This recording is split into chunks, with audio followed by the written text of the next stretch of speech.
achilalu lalte atin arrangorre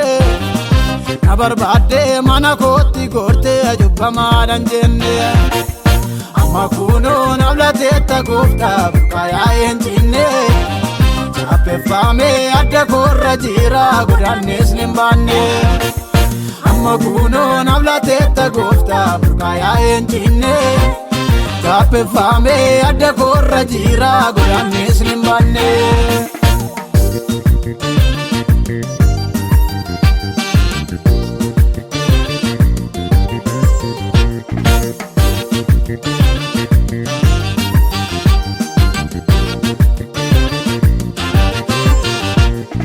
Indagadu anini ramfadu walmake kalesa Nati gorte isa tolna kapte rare jubbu kesa Utumbogu warka ko fajase firanda agatame Amma kuno dirre ulfina rate sena yadatame Indagadu anini ramfadu walmake kalesa Nati gorte isa tolna kapte rare jubbu kesa Utumbogu warka ko fajase firanda agatame Amma kuno dirre ulfina rate sena yadatame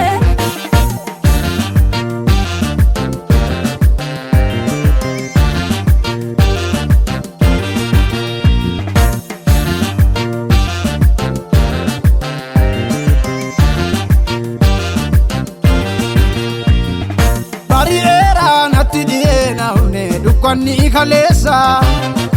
Olmaketi fanan jedun qabo ulfaddu malesa Harte bafte isa namne jebbo basi keessa gootiye Himballeessu dudduuba deebi'ee gati dabqa keete Harte bafte isa namne jebbo turii keessa gootiye Himballeessu dudduuba deebi'ee gati dabqa keete Sanamni achilalu lalte atin arrangorre na barbade mana kotti gorte ajubbamaadhan jenne amma kuno navlate tagofta kaya enjinne chappeffame adda korra jira godannes nimbanne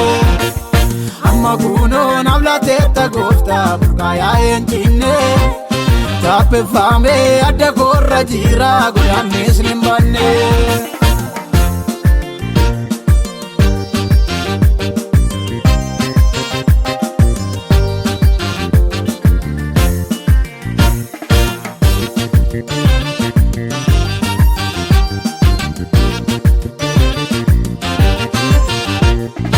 Insodaddu dura kootiin qaba sagalee jireenya Gati malee waan hundaanaaf goote nan gaafanne beenya Karaa korraa dangaasiitu kaase isa diinni kaa'e Natti tole kunoo keessa goote faarfannaatu yaa'e Karaa korraa dangaasiitu kaase isa diinni kaa'e Natti tole kunoo keessa goote faarfannaatu yaa'e Isa namni achilalu lalte atin arrangorre na barbade mana kotti gorte ajubbamaadhan jenne amma kuno navlate tagofta kaya enjinne chappeffame adda korra jira godannes nimbanne amma kuno navlate tagofta kaya enjinne chappeffame adda korra jira godannes nimbanne